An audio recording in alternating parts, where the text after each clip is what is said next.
이른 아침부터 저희 조찬 강연에 귀한 시간 내어 참석해 주신 위정윤 우리 강사님을 비롯한 대학 총장님, 언론사 사장님, 그리고 각 기관 단체장님께 깊은 감사의 말씀을 드립니다. 존경하는 회원 여러분, 25년 역사와 전통에 빛나는 조찬 강연회에서 건강한 모습으로 이렇게 뵙게 되어 큰 기쁨으로 생각합니다. 지금부터 강사님을 소개해 드리겠습니다. 오늘 오신 위정윤 강사님께서는 중앙대학교 가상융합대학교 학장, 사단법인 한국게임학회 회장, 사단법인 콘텐츠 미래융합포럼 의장으로 활동하고 계시면서 지러닝, 즉 게임 기반 학습법 창시자로 미래 사회 발전과 인재 발굴 및 부학 양성에 큰 역할을 하고 계십니다. 오늘은 AI 시대가 요구하는 교육혁명, 다시 말해 지러닝과 자기주도 학습이라는 주제로 강연을 준비해 주셨습니다. 오늘 강연사로 오신 위정윤 교수님께 뜨거운 환영의 박수를 부탁드리겠습니다. 네, 감사합니다. 끝으로 가정의 달 5월을 맞이하여 오늘 이 자리에 함께 하신 모든 분들께서 행복과 기쁨이 늘 함께 하시고 하시는 일마다 큰 성과가 있으시길 기원드립니다. 감사합니다.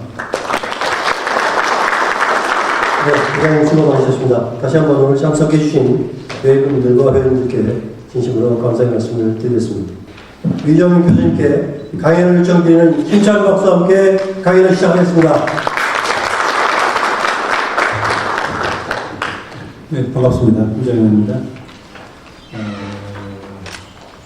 오기 전에 그 인천교육 포럼이 어떤 단체인가에 대한 관심이 많았습니다. 오늘 아침에 참석하신 여러 선생님들 뵙고 몇 가지 느낌이 있었는데 25년 됐다는 걸 사실 제가 모르고 왔습니다.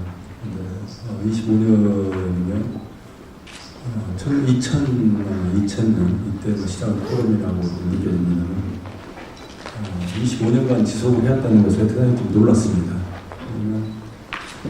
이런 어떤 민간의 어떤 포럼들이 저도 사실 포럼을 운영을 몇 개를 하고 있습니다. 콘텐츠 미래융합 포럼, 가상형 경제 포럼, 제가 의장이기도 합니다만 이런 포럼을 지속하는 게 대단히 어렵다는 걸 잘 알고 있습니다. 무엇보다도 포럼을 할 경우에 참여자 각 개개인들이 가지고 있는 어떤 관심들 그리고 자발적인 참여가 대단히 중요한데 그런 것들을 유지하기가 참 어렵다는 걸 저는 대단히 잘 알고 있는데 어떻게 25년을 이렇게 유지를 했을까라는 놀라운 좀 느낌을 좀 가졌습니다.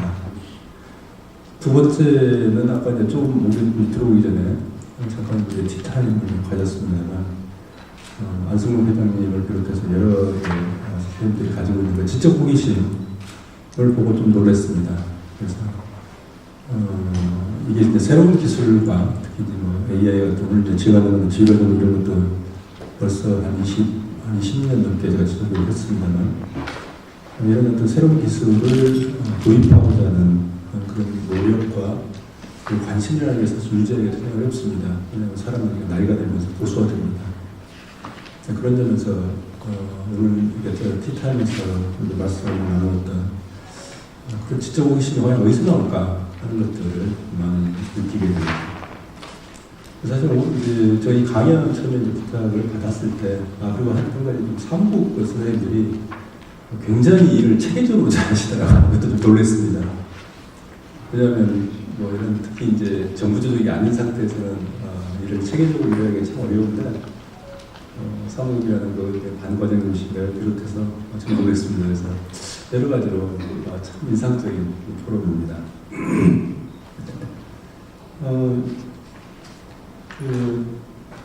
강연에 이전에 제가 이제 현재 우리나라 여러 가지 많은 어려움이 있습니다만 저는 이제 계신 여러 기업가 선생님들이나 여러 일반 단체장님들도 굉장히 좀 홍시경으로 다음 계실 줄 압니다만 저도 한국대학과 제 교육분법의 글로벌을 위해서 해외로 적극적으로 나가고 있습니다. 그래서 제가 가상융합대학 약자입니다.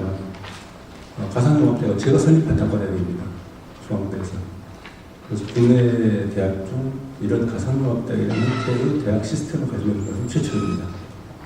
그래서 온라인, 오프라인을 결합해서 해외로 나가고 국내 지향의 단과대학이 아니고 해외로 나가고자 하는 그런 강력한 의지를 가지고 있고 실제로 올해 9월에 베트남의 PTA라는 유명한 공과대학이 있습니다만 거기에 저희 가상융합대학을 설치하는 그러니까 베트남 대학과 협력해서 설치하는 그런 계획을 추진하고 있고 올해 9월에 오픈합니다. 단과대학도 이제 개교를 하는 거죠.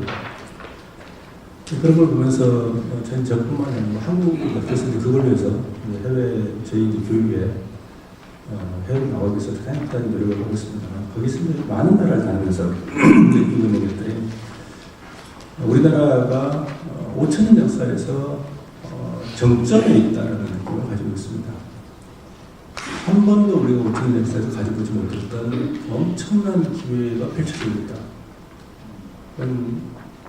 전적으로 민간의 힘이고 물론 정부가 1960년대, 70년대, 80년대를 거치는 것 부단히 정부의 노력을 했던 점은 우리가 높이 평가하고 그렇습니다만 1990년대 IMF를 거치면서 저는 명확하게 패러다임이 바뀌었다고 느끼고 있습니다. 실제로 제 연구에서도 그렇게 나타나고 있고요. 그래서 민간 주도의 경제 구조로 대한민국이 변화하고 있고 그리고 그 정점에 지금 서 있다. 그리고 특히 2000년대 이후에 그걸 이끌고 있는 게 IT라는 생각을 분명히 하고 있습니다.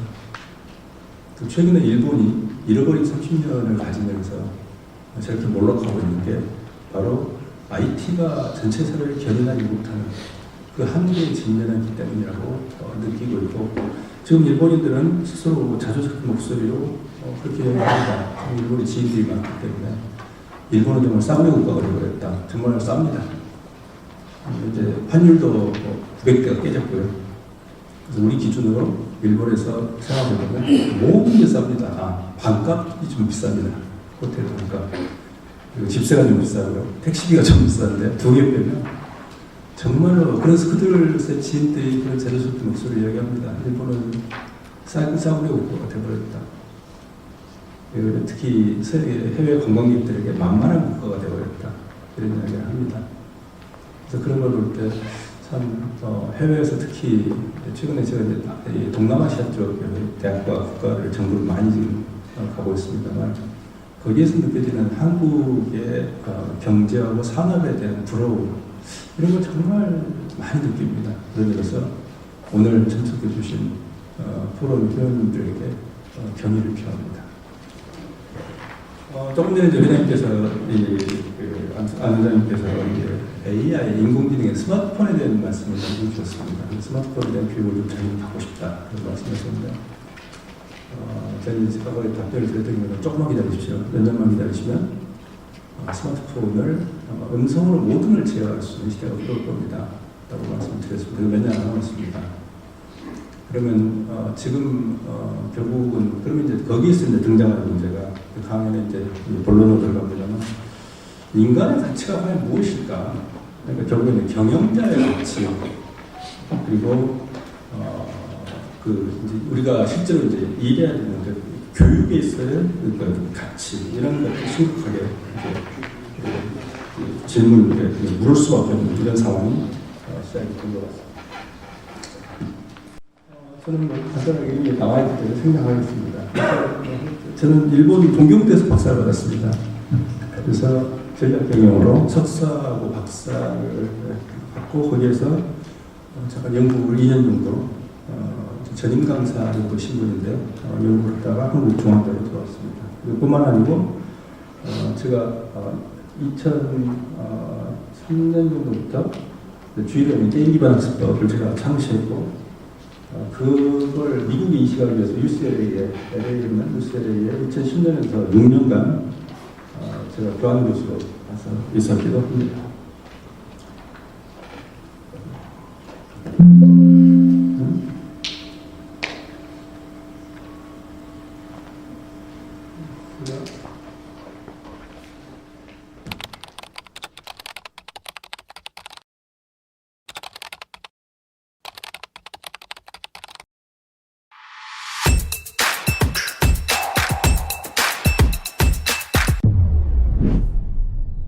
다빈치 가상대학에 오신 것을 환영합니다. 다빈치 가상대학은 메타버스, 실감 미디어 등 첨단 에듀테크에 기반한 대학교입니다.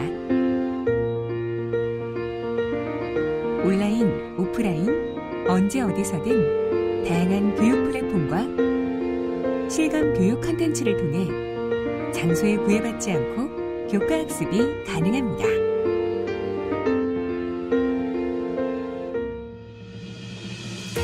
중앙대학교는 국내 대학 가운데 최초로 다빈치 가상대학을 신설하고 4차 산업혁명에 걸맞은 인재 양성을 위한 새로운 도전을 시작합니다. 다빈치 가상대학은 구성원들 간의 상호작용과 경험, 체험이 가능한 온오프라인 혼합 과정을 통해 학습의 기회를 제공하고 버추얼 교육 플랫폼과 교육 콘텐츠를 제공하는 디지털 기술 중심의 교육을 통해 창의적인 인재 양성을 목표로 하고 있습니다. 또한 다빈치 가상대학은 개방형 캠퍼스를 통한 개방형 교육을 추구하며 국내외 대학들과 연계하여 전 세계 어디에 있건 온오프라인 강의를 통해 학습이 가능합니다. 융합적 학습 기회를 통한 다양한 전공 습득이 가능하며 실감 미디어 교육에 특화된 실감 미디어 스튜디오 엑스스페이스는 첨단 장비들을 통해 실무형 프로젝트 기반의 학습을 지원합니다. 기술과 콘텐츠 결합의 시대. 무엇을 상상하든 그 이상을 변화시킬 수 있는 세상. 다빈치 가상대학교는 국내를 넘어 국제적인 가상대학으로 발전해 나가겠습니다. 이제 여러분들의 꿈을 위해 다빈치 가상대학으로 접속하시기 바랍니다.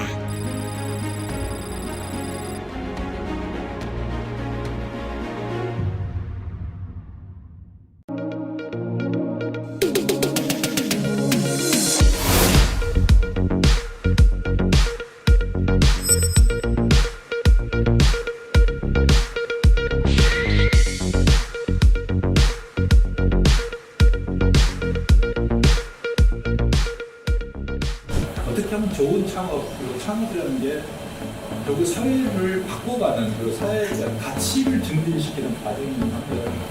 그래서 그런 점에서 디자인 게임의 형식을 통해서 여러분 아이디어를 최대한 창에서 끌어내는 그런 장인데 아주 오늘과 내일 이틀에 걸쳐서 즐겁고 여러분 행복했으면 좋겠어요.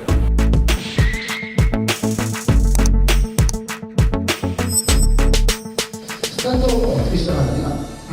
여러분들이 이런 창업 네트워킹 대회에서 뭔가 칭찬을 받았어. 이거 가능성 있을 것 같아. 아니면 어딘가에 가서 CS 가서 뭐 받았어. 되게 잘 될 것 같아. 네. 상 받았다고 잘 되진 않습니다. 하지만 상 받았어, 칭찬 받았으면 내가 할 수 있는 자신감을 얻었죠. 그렇게 시작하는 겁니다.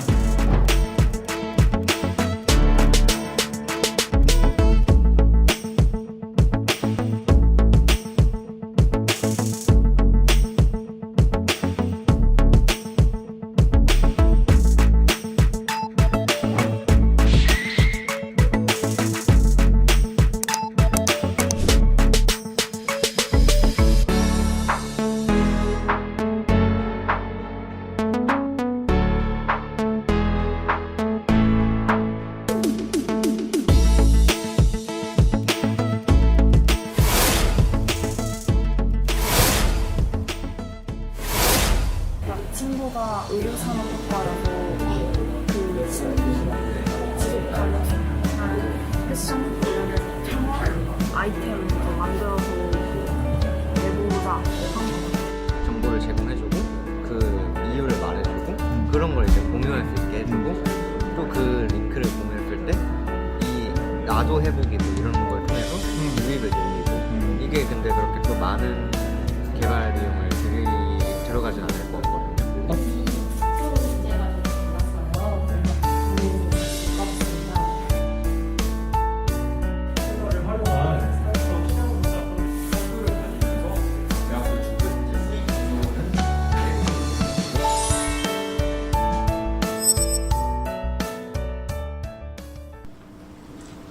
지금 저희가 보여드리는 것은 방금 보신 것은 가상융합대학에서 했던 하나의 이 스타트업 프로그램입니다. 대학생들에서 지금 아마 이 스님들께서 아마 느끼고 계실 건데 지금 MZ라고 하는 새로운 세대에는 여기 계신 선생님들이나 저 어떤 세대하고 전혀 다른 가치관을 가지고 있습니다.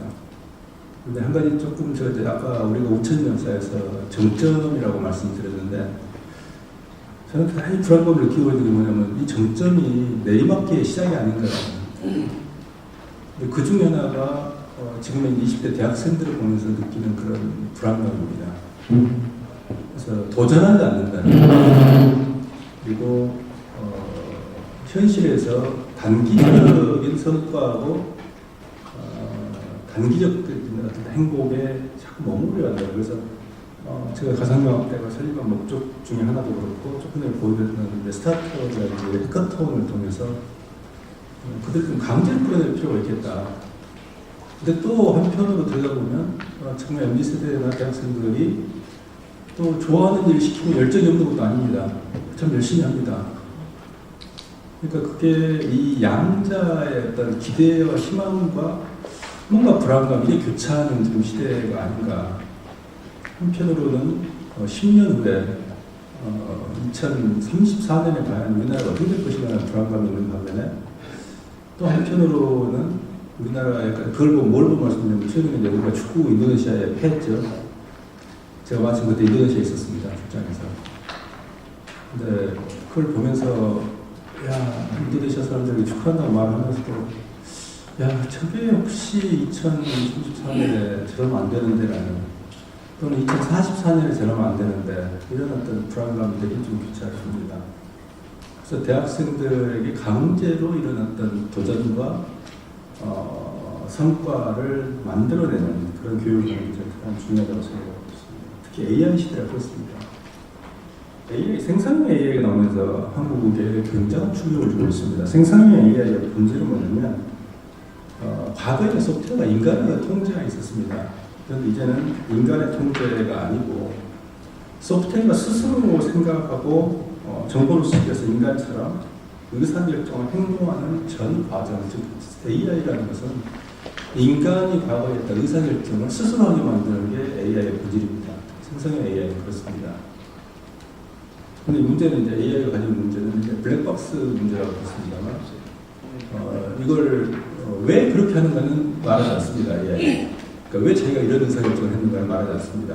단지 그런 것 같아. 그러니까 이유는 모르지만 결론은 이렇게 됐어. 라는 것을 그러면 죄송합니다. 목소리가 조금 그래서 울리는 것 같아서 좀 했는데 그래서 과정에 대해서는 AI는 설명하지 않습니다. 다만 결과만 이야기합니다. 이 환자는 수술을 해야 돼 라고 이야기합니다. 왜 해야 되는가는 말하지 않습니다. 지금 AI는 실제 생각보다 우리 사회에 깊이 침투해 있습니다. 제가 2년 전에 또 한국 사회에 좀 경종을 울리는 책을 한 권을 냈어. 별로 많은 사람이 읽은 것 같지 않습니다만 좀 학술서적이기 때문에 제목이 인공지능 없는 한국입니다. 그게 대단히 제가 강력하게 생성형 AI 나오기 전에 경고를 했는데 벌써 거기에 보면 이미 생성형 AI라는 오픈 AI에서 하기 전에 어떤 게 나오냐면요. 예를 들면 미국의 경찰에서 나왔던 시스템입니다만 AI를 투입해가지고 오늘 이 시간 오늘 저녁에 범죄가 일어날 수 있는 장소를 AI가 예측을 합니다. 과거에는 경찰의 감호에 의존해서 또는 사건 발생 빈도에 의존해서 순찰을 돌았는데 AI에 여러 가지 다양한 변수를 투입을 해가지고 미리 오늘 사건이 발생할 확률이 높은데 예를 들면 사건 발생 확률 80%, 70% 이렇게 나옵니다. 예를 들면 라마다 호텔인데 라마다 호텔 주변은 오늘 밤에 밤 10시에 범죄 발생, 예를 들면 강도, 총기 사건 발생 확률 몇 프로 이게 나옵니다. 여기 나와 거의 아마 0%, 총기 사건은 제로에 가까울 거고 범죄도 거의 뭐 1% 미만으로 나오겠죠. 안전한 제도니까. 대한민국은 안전합니다. 미국은 그렇지 않습니다. 총기가 있고 강도가 사건이 빈발하기 때문에 그렇습니다. 그럼 경찰 수색차가 출동합니다. 그래서 거기에 대기하고 있습니다. 실제로 AI가 지시한 대로 순찰차를 배치해서 효율적으로 돌리는데 범죄의 그 발생률이 그게 범죄 억제 효과를 가집니다. 순찰차를 보면 강도도 오다가 돌아갑니다. 그래서 범죄 발생률이 떨어졌다는 그 데이터가 나와 있습니다. 심지어는 아마 영국의 경찰이 이미 도입하고 있는 시스템인데 인권침해 논란에 이미 들어가 있습니다. 어떤 걸 하고 있냐면 영화에 마이너리티 리포트라는 영화가 있습니다. 톰 크루즈가 나왔던 주연을 했던 거기 어떤 게 있냐면요. 사람들의 예언자들이 그러니까 예측 기능을 가지고 있는 사람을 모아서 뇌를 연결해서 범죄자를 미리 검거하는 게 있습니다. 그러니까 범죄를 저지르지 않았는데도 미리 검거하는 거죠. 영국 경찰이 그런 비슷한 시스템을 개발했습니다. 그래서 범죄자들의 리스트를 이미 가지고 있는 상태에서 지금 그건 이제 이미 전과 기록을 가지고 있는 거죠. 이 사람의 재범 가능성을 계산합니다. AI로. 그래서 그 사람이 재범 가능성이 높은 사람에 대해서 사전에 억류하거나 사전에 그 사람 주변을 순찰하거나 해서 그 사람에게 심리적인 압박을 가함으로써 재범의 확률을 낮추는 걸 합니다. 그게 이제 인권침해 이슈가 있는 거예요. 왜냐하면 범죄를 저지르지 않았는데 범죄를 저지를 확률이 높아졌다는 걸로 제어를 하니까요. 이미 우리 사회는 이렇게 돼버렸습니다. 아까 티타임에서 CCTV 말씀을 하셨습니다만 우리나라 경찰도 이미 CCTV 광범위하게 도입하고 있습니다. 중국은 그보다 더 빨리 가고 있지만 안면인식 기술과 CCTV에서 우리나라 경찰은 강도 사건이 발생하게 나면 피해자를 구제하기 위해서 순찰차가 가거나 구급차가 가긴 하지만 실제로 범위를 검거하기 위해서 현장 출동을 하지 않습니다. 이미 CCTV를 통해서 도주로를 알고 있기 때문에 그 도주로 앞에서 기다리고 있습니다. 근데 거기에 이제 중국 같은 경우는 안면인식 기술까지 들어있기 때문에 그 사람이 계속 도주하는 걸 추적해서 심지어는 수배자조차도 수만 명 안에 찾아냅니다. 콘서트장에서 수배자를 잡았습니다. 3명을. 그래서 이제 법인이 그때 이제 뉴스에 나온 걸 보면 중국 잡혔던 사람들 그렇게 이야기했대요. 어떻게 날 찾았어요? 뭘 어떻게 찾습니까? 안면인식 기술이 있어야죠. 그래서 이런 상태인데 그래서 결국은 보면 뭐 하나하나가 결국 AI가 들어간다는 것은 AI가 스스로 의사결정을 한다는 걸 의미합니다. 그래서 저는 이걸 뭐라고 부르냐면 사물의 인간화, 그러니까 우리는 생명력이 없던 사물, 그러니까 사물이 인간화되는 것 또는 의식화되는 것, 의식을 가지고 마치 인간처럼 의사결정을 하는 과정이 생성된 AI의 본질입니다. 그러면 여기서 근본적으로 질문이 던져집니다. 그럼 인간의 가치는 뭘까요? 단지 취업을 앞두고 대학생만은 아닙니다. 예를 들면 여기 있는 경영자 선생님도 많이 계시는데요. 일본에서 어떤 회사에서 AI 회사에서 경영자 자기 스스로가 자기 업무에 대해서 분석을 한 적이 있습니다. 그래서 분석해 보니까 일상적인 업무가 대략 한 70%에서 80% 그러니까 사원들로부터 메일이 오는데 거기에 답변하고 보니까 대부분 그냥 루틴한 일상적인 업무라는 걸 알게 됐습니다. 그래서 사원들에게 알리지 않은 상태에서 AI를 집어넣어가지고 답변을 자동화시켰습니다. 그리고 6개월 후에 공개를 했습니다. 사실은 여러분이 받고 있는 메일 중에 AI가 답변한 메일들이 있습니다. 그러니까 어떻게 되냐면 사원들이요. 사장에게 메일을 보내고 하는데 답변이 날아오면 이게 사장이 보낸 건가? AI가 보낸 건가? 라는 걸 이제 그걸 가지고 이제 한참 고민을 하는. 근데 그걸 뭘 말하냐면 그 사람이 했던 이야기는 뭐냐면 사장의 업무, CEO의 업무조차도 AI가 처리할 수 있는 업무가 3분의 2가 되더라. 그러면 결국에는 그 업무는 AI에게 맡기고 자기는 본연의 의사결정에 집중하는 게 중요하다. 또는 인간관리에 집중하는 게 중요하다는 게 그 사람의 메시지였습니다. 그래서 그것도 마찬가지로 경영자의 가치가 무엇일까라는 경영자는 어떤 일을 해야 되고 AI는 경영자의 영역에 어디까지 들어올 수 있는가 하는 것들에 대해 굉장히 중요한 사실은 질문을 던지고 있습니다. AI 이제 그 가치가 근데 역사상 최초로 호모사피엔스 이래로 최초로 인류로 이제 던져진 겁니다. 당신의 가치를 증명하라는 겁니다. 당신 존재 가치가 있는가? 그래서 특히 이제 뭐 토마스 프레이 같은 미래학자가 이야기하는데 뭐 지구상 일자리 중 45%, 뭐 25%가 수명한다 이런 이야기를 했는데 이런 추세로 가면 지금 생성형 AI가 지금 그 오픈AI에서 되는 AI가 대체 4.0까지 지금 가 있습니다. 만약에 한 6.0에서 7.0까지 가면 25%에 그치지 않을 수도 있습니다. 예를 들어서 실제로 이제 제조업에서 이미 광범위하게 도입되고 있는데 이런 로봇과 AI를 결합하려는 시도입니다. 아마존 같은 경우는 밑에 이제 사진에서 보시고 있습니다만 키바라는 시스템을 도입을 해가지고 한 9억 달러 인건비를 절감했다. 1조 인건비를 절감했다. 아디다스 같은 경우는 또 중요한 예가 되고 있습니다만 스마트 팩토리를 통해서 로봇 자동화 공정을 도입했고 그래서 이게 사실 개발도상국에 굉장한 충격을 주고 있습니다. 왜? 싼 인건비를 찾아서 신발, 봉제, 의류 이런 쪽이 뭐 인도네시아, 베트남 이런 데로 들어왔습니다만 다시 시장으로 회귀하는 그러니까 결국은 AI하고 특히 로봇을 통해서 자동화를 시켜버리면 결국에 시장 가까운 데서 승부가 나는 거기 때문에 결국 아디다스 같은 경우도 이 공장이 독일로 회귀하는 이런 일이 있었습니다. 그래서 600명의 노동자가 필요했는데 10명밖에 없다는 거죠. 이건 굉장한 충격입니다.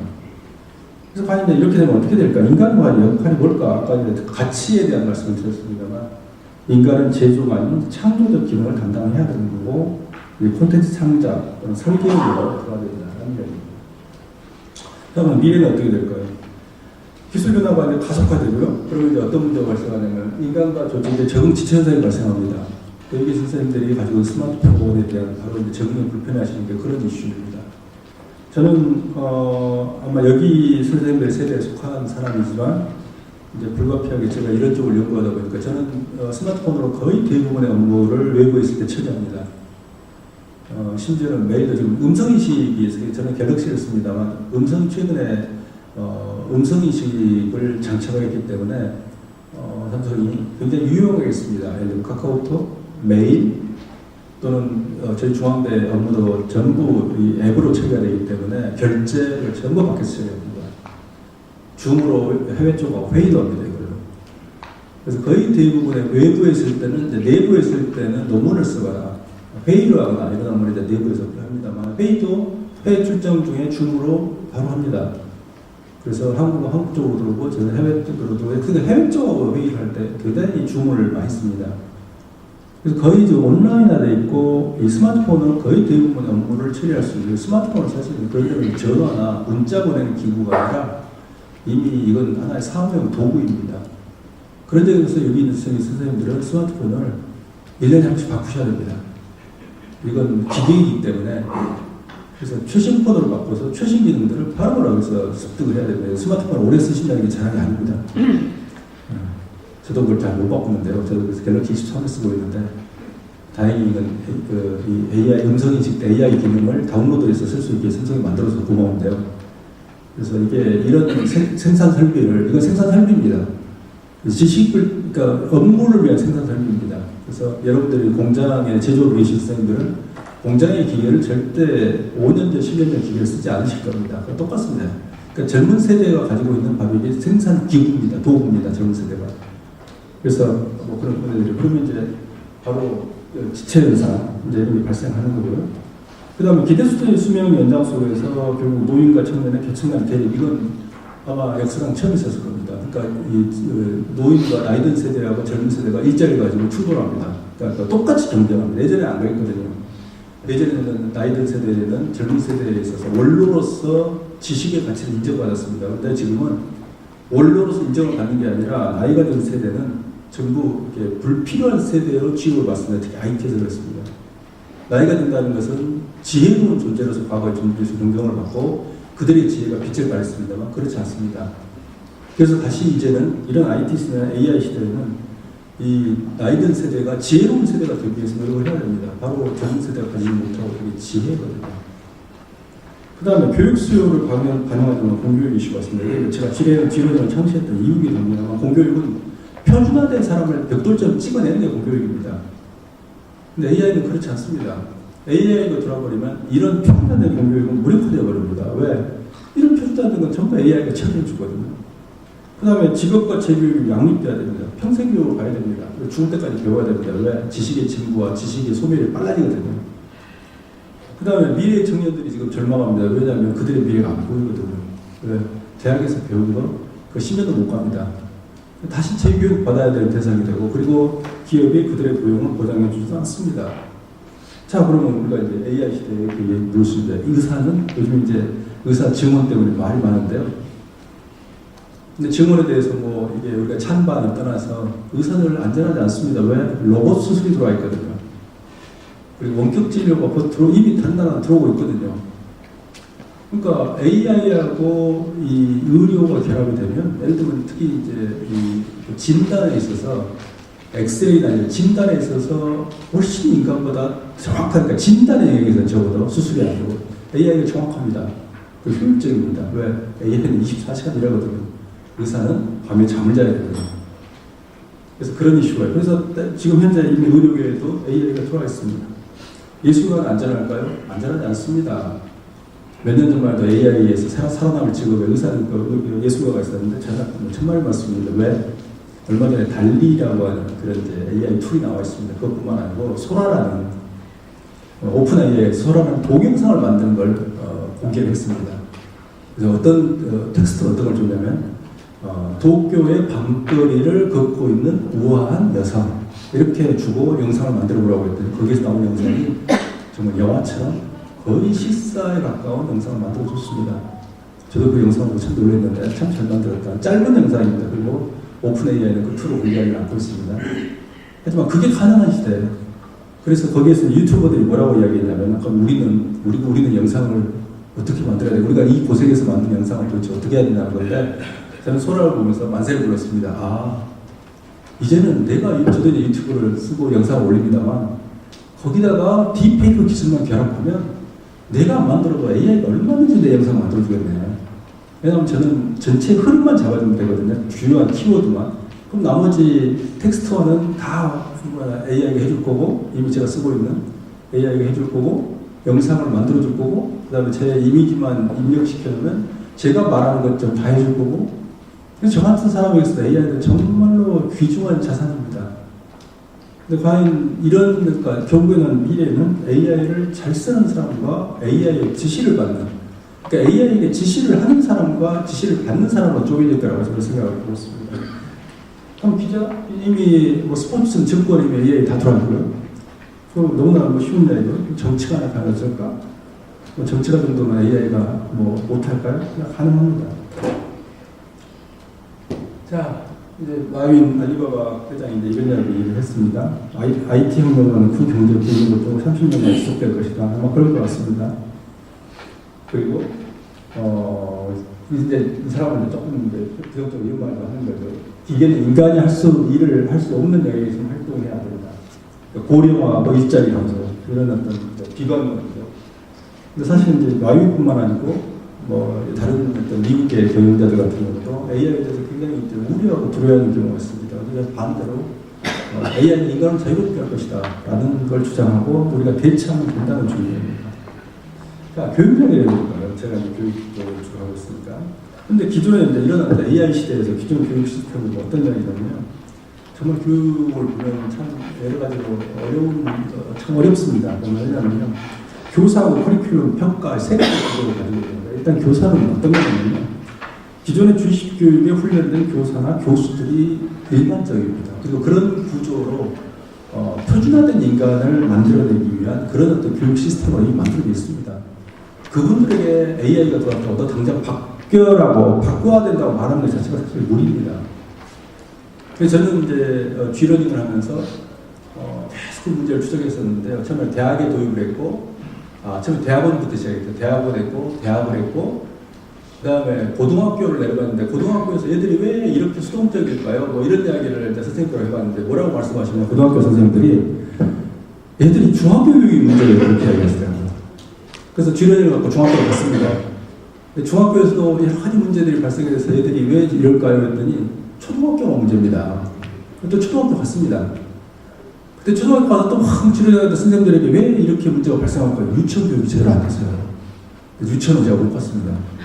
왜냐하면 유치원은 태블릿이나 PC 가지고 뭔가 수업하는 걸 유치원 선생님들은 아직은 조금 꺼려 하시거든요. 근데 결국은 계속 그런 식으로 가는데 사실 제 눈으로 볼 때는 초중고, 대학교, 대학원 다 문제입니다. 심지어 제가 있는 대학까지도. 그 다음에 이 교사 선생님들, 교사나 교수들이 가지고 있는 게 뭐냐면 대단히 안정지향적입니다. 그런 점에서 여기 계시는 교육과 선생님들하고 전혀 성향이 다릅니다. 참고로 제가 가상공학대학을 중앙대에서 만들었던 게 10개월 걸렸습니다. 1년 안 걸렸습니다. 10개월. 이건 불가능한 일입니다. 왜냐하면 대학에서요, 전공 하나를 융합전공이라는 학과가 아니고 전공 하나 만드는데 3년 걸립니다. 3년. 일단 교수의 합의를 끌어내야 되고요. 교수 합의가 되면 이 단과대학에서 학과에서 승인을 해야 되고 교수들이 학과에서 승인하면 단과대학에서 위원회에서 승인을 받아야 되고 그다음에 교육과정위원회 승인을 받아야 되고요. 교무처에서 승인해야 되고요. 그다음에 총장단에서 승인해야 되고 그다음에 나중에 전체 교부위원회라고 있습니다. 학장들의 의결기구인데 거기서 승인해야 되고 재단에서 승인해야 되고 대학 편의에 승인해야 됩니다. 학과 전공 하나 만드는데 3년 걸립니다. 그것도 안 만들어집니다. 잘 왜 교수들이 원하는 전공들이 많거든요. 그래서 저는 10개월 동안 이걸 돌파해가면서 정말 무슨 일 싸고 있습니다. 무슨 온갖 관련된 처장들. 다행히 저희 총장님이 강력하게 굉장히 개혁적인 분이라 그분이 백업을 안 해줬으면 이건 불가능한 초청보다 바로 그냥 끝납니다. 거기서 느끼고 이게 정말 저는 이제 새로운 걸 하는 걸 좋아하는 스타일인데 정말 안 되는구나 대학이 정말 정글에 잡초처럼 막 발목을 잡는 걸 보면서 정말 괴로웠습니다. 첫 번째 커리큘럼은 현재 대학의 커리큘럼은 교육 시스템은 화이트 칼라를 양성하기 위한 표준화된 교육 과정입니다. AI는 그런 형의 인간을 원하지 않습니다. 세 번째는 평가. 특히 이제 우리가 문제가 되는 게 수능인데요. 대학을 가기 위해서 수능은요 기본적으로 창의성이나 응용 있는 거 평가가 굉장히 어렵습니다. 왜냐하면 특히 창의성이 나오면 그 평가 척도가 다 달라지거든요. 그래서 흔히 이제 교육학에서 이야기하는 STEM 뭐 이런 교육이 있습니다. 뭐 수학, 뭐 과학 어쩌고 콘텐츠를 만들어 봤는데요. 기본적으로 애들이 다양하게 의견이 나올 수 있도록 내버려 두는 게 그런 STEM 교육의 기본인데 평가에 들어가면 답을 골라야 됩니다. 누구는 맞았다, 틀렸다. 결국엔 이런 구조로 되어 있습니다. 자, 그 다음에 이런 상황 속에서 대학의 가치가 급락합니다. 그래서 지금 보면 특히 졸업자하고 취업자 수를 보면 대학이 참 어렵구나라는 것들을 많이 느낍니다. 그래서 특히 대학 같은 경우에 과거에는 1960년대, 70년대, 80년대, 90년대까지는 대학이 기업을 이끌어가고 사회에 많은 사실 지식을 전파하는 역할을 했습니다. 우리가 IMF를 지나면서 그 관계가 역전돼 버렸습니다. 기업이 우리 사회에서는 기업이 가장 앞에 프론트러너로 합니다. 가장 특히 글로벌 사회에 나가면 더 느껴집니다. 프론트러너고 대학이 뒤에 끌려나가는 강제로 끌려가는 이런 상황이 좀 되어버렸습니다. 그러니까 기업들이 많은 기업들이 왜 취업률이 이렇게 되냐면 대학이 가지는 교육에 대한 불신이거든요. 그래서 거기에 대해서 제 자신도 깊이 반성하고 있습니다. 자, 그다음 AI 있다고 교육 다시 이야기해보면 그렇습니다. 성경에 나온 전 기독교 신자는 아닙니다만 가이사에게는 가이사에게로 이런 구절이 있습니다. 근데 거기서 보면 어떤 거냐면 AI가 할 수 있는 건 AI로 인간이 할 수 있는 인간을 두 개를 쪼개야 된다는 이슈가 있습니다. 그래서 이게 미래의 기본 교육의 원칙이라고 생각합니다. 여기는 가장 중요한 개념이 암묵지 개념입니다. 테스트 나리지. 그래서 일본의 노나카이 코지로 교수가 한 10여 년 전에 전 세계적인 일품을 불러일으켰던 게 바로 지식창조, 그러니까 지식창조의 경영이라는 건데요. 여기에서 이 사람은 지식을 형식지하고 암묵지로 구별했고요. 암묵지라는 것은 경험에 의해 만들어진 지식이고 전달이 곤란하다. 그러니까 여기 계신 경영자 선생님들, 기관자 선생님 가지고 있는 노하우 이건 암묵지입니다. 설명이 잘 안 됩니다. 그래서 이걸 내가 가지고 있는 경험을 다음 세대에 어떻게 전수하지? 전수 잘 안 됩니다. 왜냐하면 암묵지라고 했습니다. 형식지는 뭐냐면 객관적이고 문서등의 형태로 전달 가능합니다. 그래서 인터넷에 돌아다니는 대부분 형식지입니다. 하지만 거기에 암묵지는 없습니다. 젊은 세대가 결의되거든요. 바로 이 부분입니다. 암묵지는 경험을 통해서 얻어질 수 있는 거지만 형식지는 학습과 암기를 통해서 얻어질 수 있습니다. 그래서 그렇게 되면 어떻게 되냐면 암묵지는 인간이 담당하고 형식지는 기계가 담당하는 AI 담당이 되는 그런 이야기가 바로 나옵니다. 그러면 AI 시대에 필요한 암묵적인 어떤 게 있을까요? 5가지 정도 저는 이야기를 합니다. 창의성, 갈등 조정 능력, 열정, 리더십, 문제 해결 능력. 이게 5가지 이야기를 합니다. 이게 지금 우리에게 특히 지금 대학생들에게 꼭 필요한 능력입니다. G러닝은 바로 이 이론에 기반해 있습니다. 그래서 갈등 조정 능력을 해서 팀 내하고 팀 간 갈등 조정을 하게 만들고요. 그다음에 열정을 가지게 만들고요. 그다음에 리더십을 통해서 리더가 전체를 끌어가게 만듭니다. 그리고 창의성과 문제 해결 능력을 함양을 해줍니다. 그리고 특히 나중에 이제 제가 영상에 보여드리겠습니다. 교사 학생의 역할이 변화합니다. 그래서 제가 AI 시대를 예측하고 시작한 건 아닙니다만 결국 교사 역할을 어떻게 바꿔버리냐면 교사는 티칭이 아니고 멘토링을 하는 존재로서 바꿔버렸습니다. 그리고 관찰자로서의 교사. 교사는 수업 과정에서 50분 수업을 하면 교사는 10분만 작동합니다. 나머지 50분은 40분 학생들이 해버립니다. 학생들이 알아서 합니다. 시스템에 따라서. 그걸 보고 이제 선생님들이 충격을 받는 거죠. 그 다음에 수동적인 그런 흡수자가 아니고 능동적인 암묵지 생산자로서의 학생을 좀 바꿔놓은 거죠. 이건 뭐 융합형 플랫폼인데요. 뭐 이건 넘어가겠습니다. 자, 그다음 수업을 실제로 일단 2004년 20년 전에 했던 수업인데 볼까요?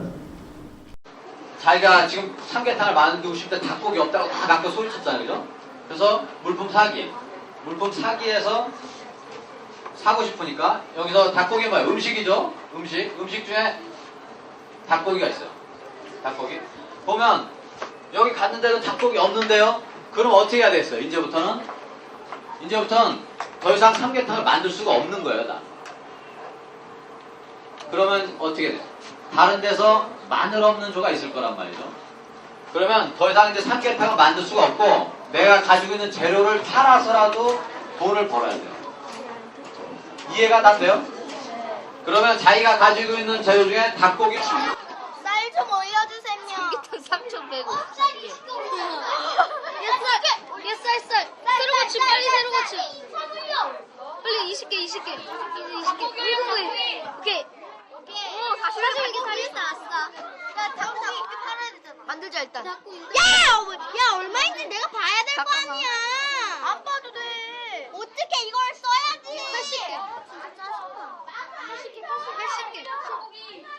야, 8개. 내려. 그럼 일단 여기 있잖아. 얼마나 될까? 우리가 먼저 했다. 고기 없어. 훔쳐갔다. 그랬냐? 훔쳐온 거냐 바보야? 없나? 없는 거지. 고기 올려라. 미안해. 올리라고 했어. 여기 있다. 응, 닭고기 올리라고. 자, 낫지 않냐?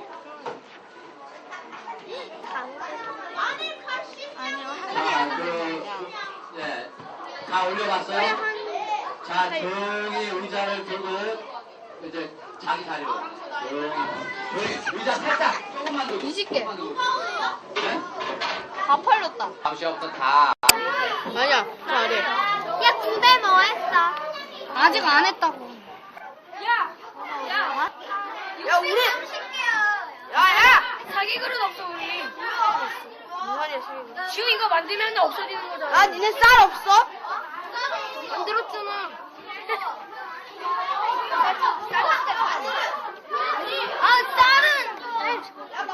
쌀 음식 안 돼. 쌀은 베리야. 음식이야. 맞아 재료. 삼계탕. 아니야 재료. 삼계탕을 쳐야지, 바보야. 멍청아 우리 쌀 필요하잖아. 쌀 이거 쌀 찾아서 뭐 할 건데? 맞아. 쌀을 만들어야지 멍청아. 어떻게 만들어? 이 재료를 모아서 만들지 그럼 우리가 못. 쌀이잖아. 여기 재료 안 나왔잖아. 재료 없어. 원료도 아니야, 있어. 잘 찾아보면 있을 거야. 야 재료가 어디냐? 재료. 야야야, 닭고기 있어? 야, 니 없을 리가 없잖냐? 야, 너네 이 닭고기 몇 개야? 닭고기 1개. 뭐야 없어? 닭고기랑 바꾸자고. 야, 닭고기랑 쌀. 닭고기 없어? 야, 너네 쌀 몇 개 있어? 야, 그러니까 한 10개랑 바꾸자. 야, 잠깐만. 어딨어? 니네 어딨어? 야, 쳐들어갈게, 빨리 말해. 니네 어딨어? 야, 아이디 뭐야, 아이디? 0511이야 0511.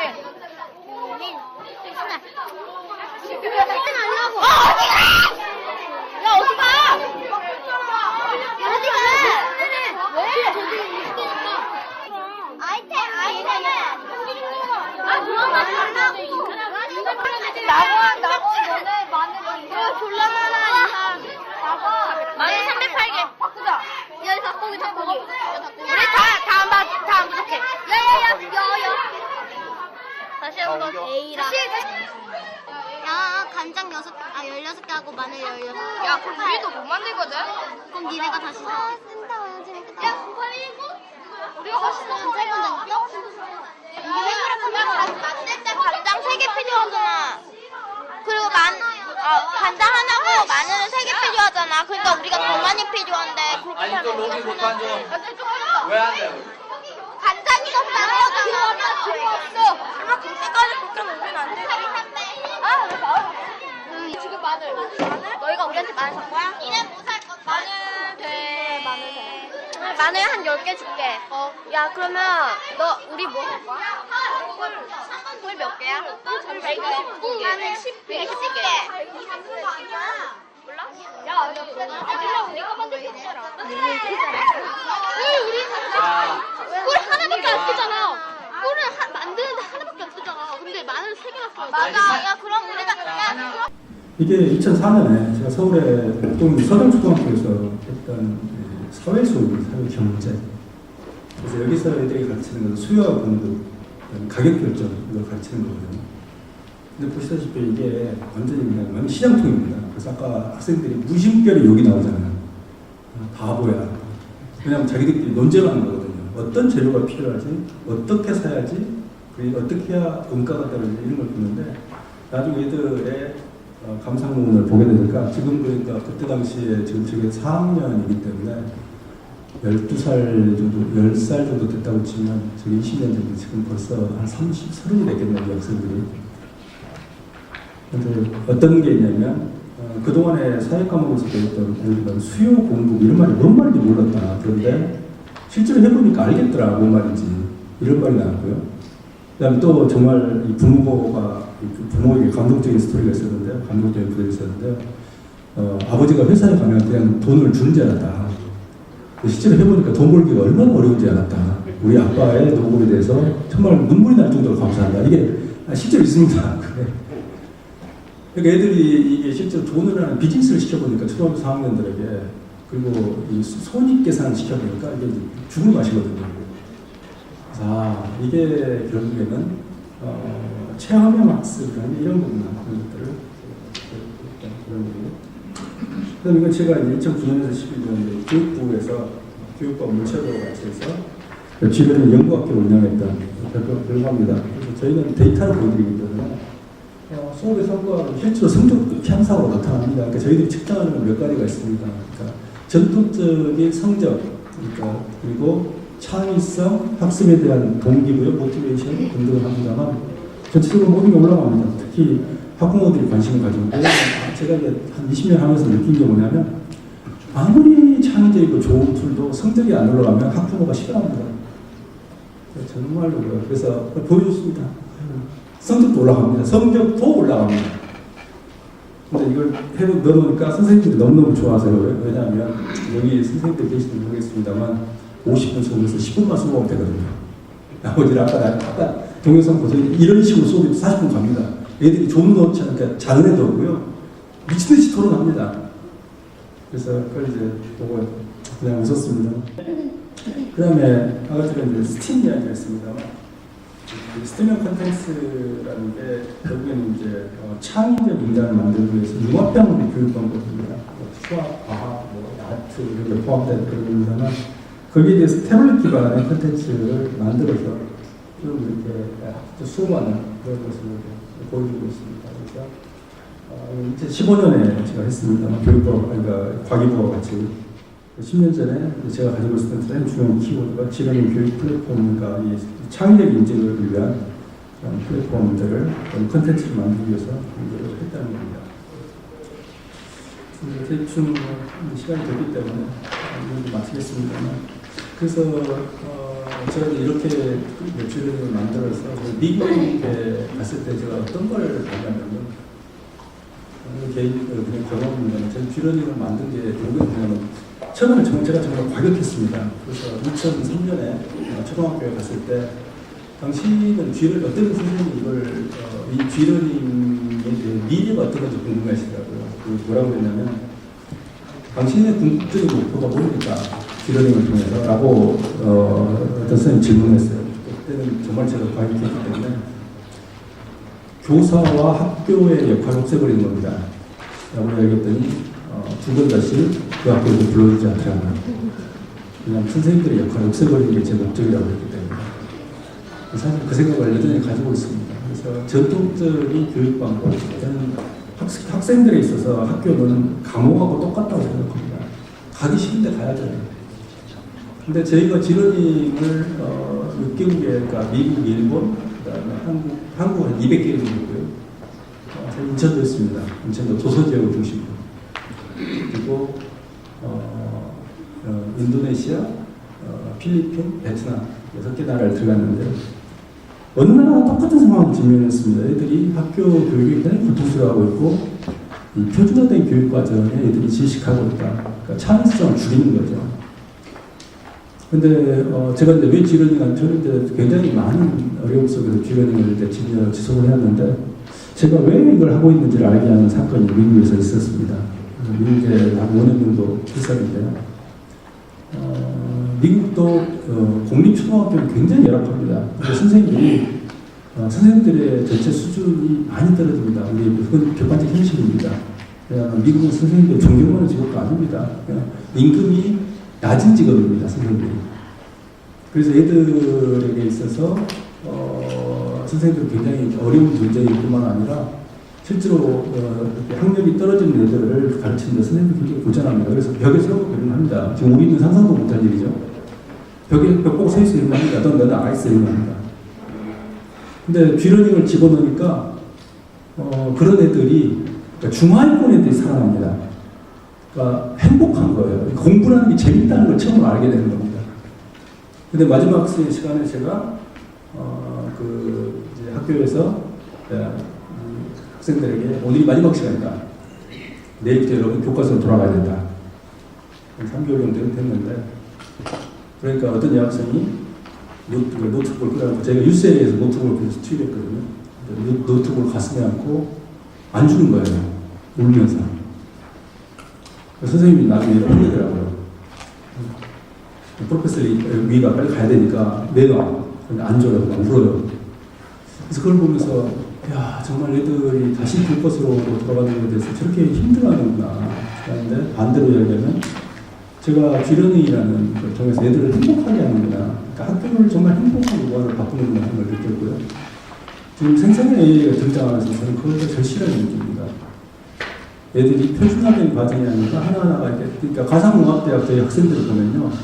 다른 것보다도 저희가 주로 현재 이제 융합교육을 기반으로 교육을 하는데요. 다른 전공 학생들에 비해서 저는 이제 경영학부하고 동시에 양쪽에 수업을 합니다만 경영학부 학생들에 비해서 애들이 훨씬 더 다이내믹하고 행복하고 밝고 웃고 그럽니다. 근데 왜 그럴까 하고 가만히 보니까요. 경영학부가 성적 훨씬 높습니다. 1등급 애들이에요. 중앙대 경영학부 굉장히 들어오기 어렵습니다. 근데 가만히 애들에게 조사를 해봤더니 중앙대 경영학부 애들은 엄마 아빠가 가라고 해서 오는 애들이 많더라고요. 근데 제가 하는 가상융합대학에서 게임 인터랙티브나 칠감미디어 이런 학과들인데 보면 자기가 선택해서 온 애들이에요. 엄마 아빠하고 상의하지 않았더라고요. 그래서 애들이 정말로 수업 시간에 살아있고 정말 시끄럽습니다. 그러니까 뭐 팀플 시켜놓으면 정말 시끄럽고 결과를 내기 위해 뭔가 만들어내서 굉장히 노력합니다. 그래서 이게 이 AI 시대에서 인간이 살아가야 될 교육과 결국에는 사회의 미래가 아닌가. 그러니까 인간이 기계보다 우수하다는 것, 그리고 창의적이라는 걸 그걸 보여주는 교육이 이게 아닌가라고 생각을 합니다. 네, 제 강의 이상 마치고 질문 받겠습니다. 고맙습니다. 네, 질문까지 드렸습니다. 아까 말씀드린 대로 교수님 강의 들으시고 질문 있으면 주시면 질문을 받도록 하겠습니다. 질문 없으신가요? 네, 저기 마이크 좀 해주시죠.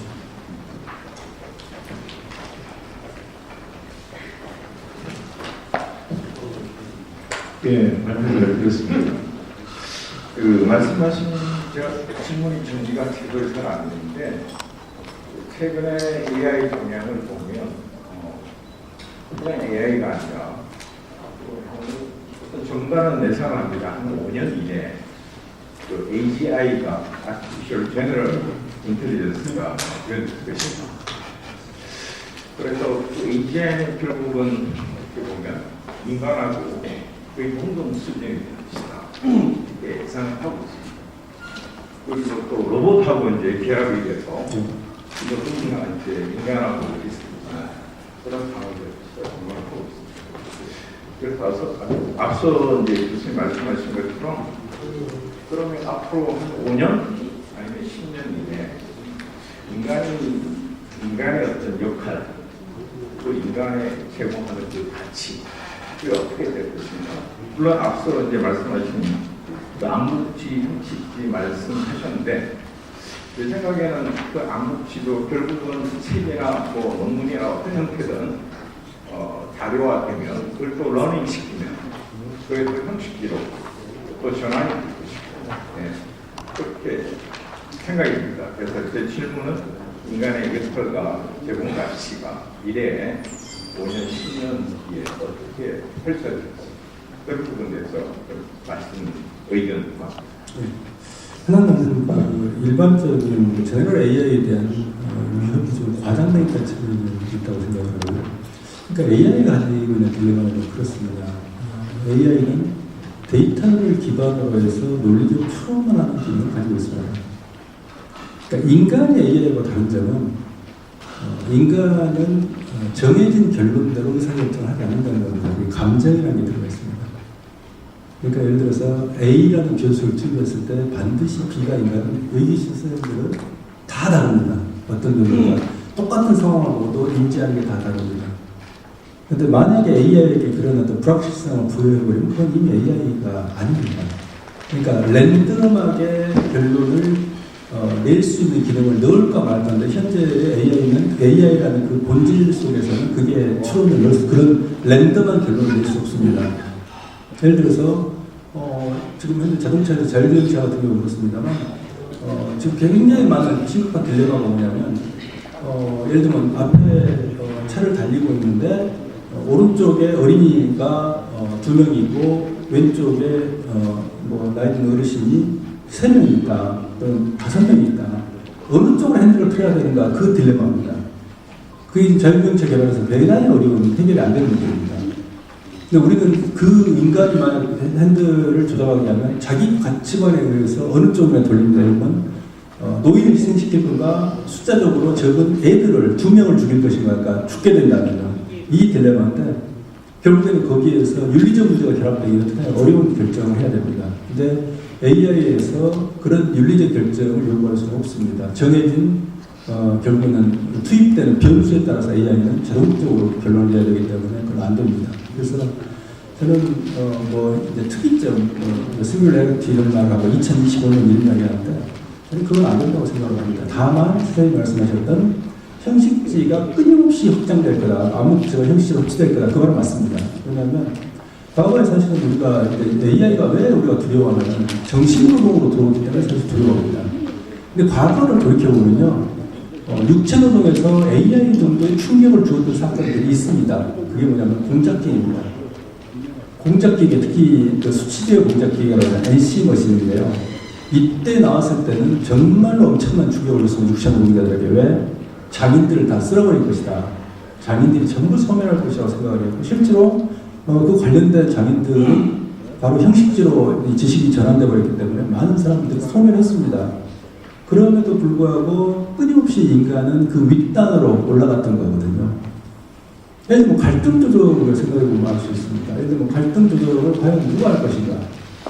그래서 과연 AI가 던져주는 그 갈등 조정에 대한 결론들을 그냥 우리가 수용할 것인가 하는 그런 이슈들이 있기 때문에 끊임없이 이 형식지의 영역이 늘어나고 암묵지가 흡수될 것은 맞는데 그 위에 끊임없이 인간 본연의 역할로 위로 올라간다는 겁니다. 인간 자체는. 그게 인간의 역사가 첫 번째고요. 두 번째는 AI가 투입되면서 결국 AI가 할 수 있는 역할을 줌으로써 인간의 노동시간이 짧아지게 됩니다. 그러면 인간은 본연은 사실은 인간이 태어났을 때 그러니까 호모사피엔스가 나온 이래로 인간은 노동하기 위해서 살아가는 존재는 아닙니다. 근데 우리 같은 경우 이제 단기간에 급성장을 하기 위해서 노동이라는 게 대단히 중요한 가치로 변화했습니다만 인간은 본연적으로 하루 종일 노동하고 남는 시간 또 일하고 이런 위한 존재가 아닙니다.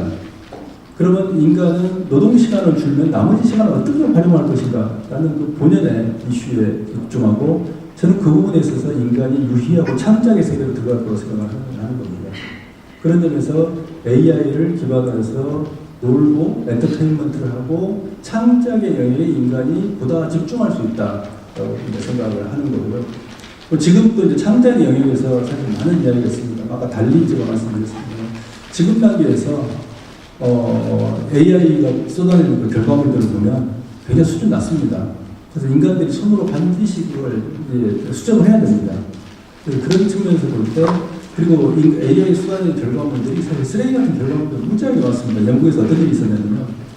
AI를 써가지고 지금은 글을 쓰고 책을 쓰는 게 너무나 간단하게 됐습니다. 그래서 영국 유명한 출판사인데 거기에서 하도 투고가 많이 들어오니까 투고 사이트를 그러니까 차단해버렸어요. 왜? 편집자가 그 쓰레기 같은 그 수만 편에 그러니까 수백 편 정도 1년에 투고가 있었는데 책을 의뢰를 받았는데 갑자기 수만 편이 들어온 겁니다. 그걸 보고 다 AI가 짜집기 한 그런 내용이 들어오니까 아예 사이트 폐쇄해버렸습니다. 그 투고를 안 받는 걸로. 그래서 현재 AI는 기본적으로 빅데이터를 통해 학습을 해야 되기 때문에 기존 데이터를 기반으로 결과물을 낼 수밖에 없다는 것. 그래서 거기에서 아까 제가 인간의 능력을 끌어올려야 된다고 말씀드린 게 바로 그 부분입니다. 그래서 기존에 아까 제가 공작기계 말씀드렸습니다만 공작기계 장인들을 소개했습니다. 관련된. 예를 들면 그 관련된 업종을 하고 있는 예를 들어서 예를 들어 볼트 너트 만들고 이건 다 소멸했죠. 하지만 그 이상의 새로운 어떤 직업의 영역들이 나왔기 때문에 그 부분은 인간이 끊임없이 자기 스스로의 퀄리티를 올려야 되는데 지금 교육이 못하고 있다고 말씀을 드리는 거죠. 그래서 그런 점에 있어서 우리가 AI 위협에 대해서 좀 과장된다는 점에 이야기가 더 있을 것 같습니다. 다만 여기 계시는 선생님들 같은 경우는 제가 암묵적으로 말씀드리냐면 여기 계신 분들은 상대적으로 생존 가능성이 없다고 보는 겁니다. 왜? 경험이 있기 때문에 그렇습니다. 경험. 그렇게 사람을 다루는 경험입니다. 사람을 다루는 경험은요, 제가 아까 이제 경영자 일에 AI를 대체했다고 말씀을 드렸는데, 그건 매뉴얼화 할 수 있는 업무입니다. 사람을 뽑고, 사람을 관리하고, 사람 마음을 읽는 그것은 AI가 안 됩니다. 그리고 AI가 한다 하는 순간 굉장히 인간은 강한 거부감을 느끼게 되어 있습니다. 그래서 그런 점에서 인간을 다루는 일은 결국에는 인간을 위로하고 지금 그 젊은이들 말씀드렸습니다. 대학생들 말씀드렸습니다만 그들은 굉장히 풍요롭습니다. 물질적으로 굉장히 공허합니다. 얘들 이야기 들어보면요, 인간관계가 단절되어 있거든요. 서로가 옛날처럼 우리처럼 친하지 않습니다. 학생들 간에 수업에 같은 팀인데 얘 왜 안 왔냐고 물으면 모릅니다. 모르겠는데요. 그럼 저는 이제 얘들을 좁니다. 너 왜 같은 조인데도 얘들이 온지 안 온지 왜 안 왔는지 확인 안 하니 그러면 해야 되는군요. 그럼 카톡 보내고 있습니다. 전화해봐. 그럼 전화를 해야 되는군요.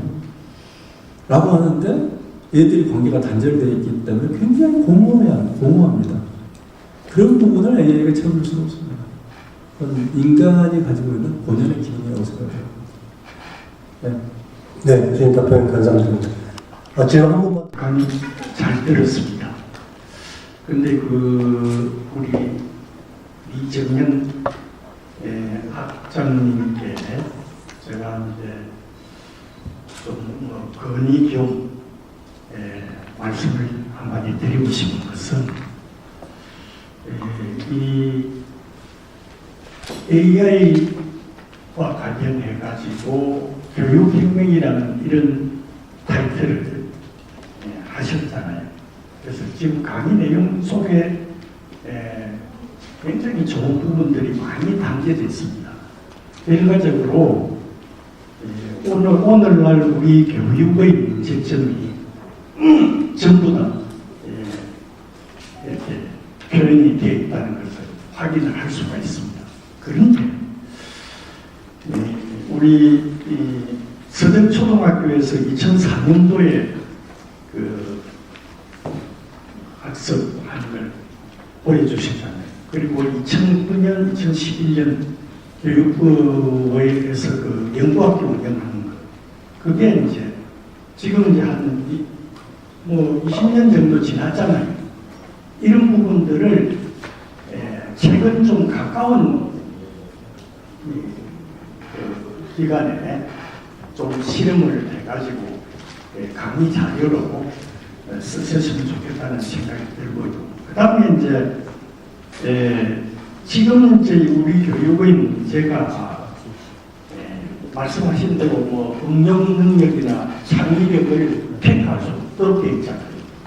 근데 실제로 우리가 살아가는 과정에서 지금 배우고 있는 이런 지식, 이것은 말씀대로 10년이면 소멸되는 그런 지식, 또 실제로 사회에 나와서 부딪히면은 제일 중요한 게 이해력이나 판단력이나 문제 해결 능력이나 그리고 또 협조 능력, 이런 부분이 교수님께서는 이거를 창의성, 갈등 조정, 문제 해결, 열정, 리더십 이렇게 표현하셔서 말씀을 하셨는데, 이런 것들이 결과적으로 암묵지나 행식지 이렇게 구분할 때 암묵지에 관한 것은 경험을 통해서 이루어지는 것이기 때문에 우리 나이 많은 사람들은 내공이라는 표현을 씁니다.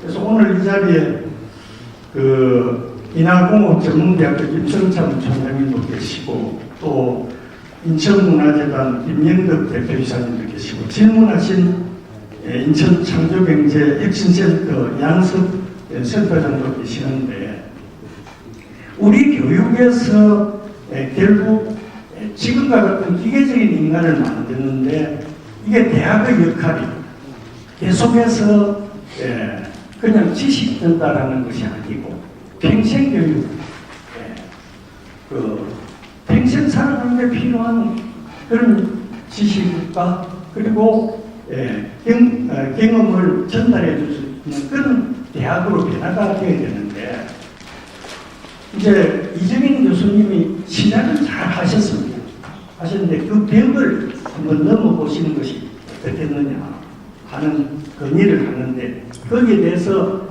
처음 시작할 때 열정을 가지고 교육을 바꾸는데 좀 그런 역할을 해주십사 하는 데 답변을 듣고 싶습니다. 네, 감사합니다. 시간이 짧게 답변을 드리면, 제가 가상융합대학을 만든 목적이 사실 거기에 있습니다. 그래서 저희는 가상융합대학의 커리큘럼을 전부 새로 짰고요. 근데 문제는 제가 너무 열정이 넘치니까 학교의 기존 시스템하고 많이 충돌하더라고요. 저희는 이제 커리큘럼 할 때 졸업분야학과 이수학점을 따지는데, 제가 필요한 이수학점의 2배를 커리큘럼을 짜갔더니 교무처 팀장이 그러더라고요. 교수님, 의욕은 좋은데요, 학생들 아무도 안 옵니다.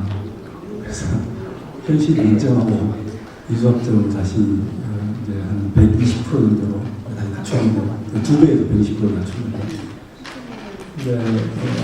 그런 열정을 가지려고 저도 이제 노력을 하고 그래서 만들었습니다. 아까도 제가 이제 10개월의 가상과학대를 만들었다고 말씀드렸는데, 그 과정 속에서 어떤 일이 없었겠습니까? 정말로 많은 사명을 넣고, 해외에 가는 것도 마찬가지고요. 대한민국, 그러니까 대학은, 우리나라 대학은 어떤 생각을 하면 기업하고 똑같다고, 상황이 똑같다고 보는 게, 대한민국의 대학과 교육은 글로벌 교육 시스템을 가지 않으면 죽습니다. 중앙대는 인구가 줄어도 향후 100년을 갈 겁니다. 중앙대는 모집에 문제 없습니다. 하지만 우리가 그 언어의 장벽이 있는, 저는 사실 두려워하는 게 AI에서 두려워하는 게 언어 장벽이 깨지는 겁니다. 언어 장벽이 깨지면 여기에 있는 선생님들이나 저 같은 사람은 굉장히 유리합니다. 하지만 만약에 대학이 지금 보호받고 있는 언어 장벽이거든요. 만약에 언어 장벽이 깨져서 우리 학생들이 자유롭게 미국 대학의 교육을 받아들일 수 있다면, 수업을 듣는데 아무런 문제가 없다면, 언어 장벽이 없어져서 그 상황이 달라지게 되는 겁니다. 그래서 제가 해외 쪽으로 빨리 가야 된다고 생각하고 가상융합대를 설립했던 이유가 바로 거기에 있고요. 또 하나는 아까 선생님 말씀하신 대로 창의성 이슈입니다. 창의성인데 또 아쉽게도 손이 많이 들어갑니다. 정말로 손이 많이 들어갑니다. 그걸 기계할 수는 없더라고요. 아직은. 모르겠습니다. 한 50년 지나면 어떻게 모르겠는데, 학생들을 마음을 어루만지고 학생들을 끌어올리고 격려하고 그다음에 변화시키고 왜냐하면 이 수학적인 학습법에 굳어있거든요. 이걸 깨야 됩니다. 말을 그 껍질을 깨줘야 되거든요. 근데 요즘 학생들은요, 아마 지금 신입사원도 그러겠지만 혼내면 두려워합니다. 여기 선생님들은 과거에 상사로부터 무지하게 혼났을 겁니다. 근데 지금은 혼나면요, 저 사람이 나를 미워한다고 생각해요. 그러니까 그 워딩 그 자체 단어만 받아들여요. 그 단어 이면에 따뜻한 마음을 못 느낍니다. 지금 애들, MZ 애들. 그럼 언어 사용이나 표현법을 바꿔야 됩니다. 그래서 정말로 차용성 교육이라는 게 손이 많이 갑니다. 그래서 저는 아까 이제 G러닝을 좀 최근에 데이터를 가지고 얘기하는데, 저는 제가 씨를 뿌리 20년 전부터 씨를 뿌렸고, 그 씨앗들이 곳곳에서 지금 G러닝에 참여하는 기업이나 그런 교습들이 굉장히 많이 생겼습니다. 그런 점에서 제 역할을 일정하게 했다고 생각합니다. 네, 감사합니다. 네.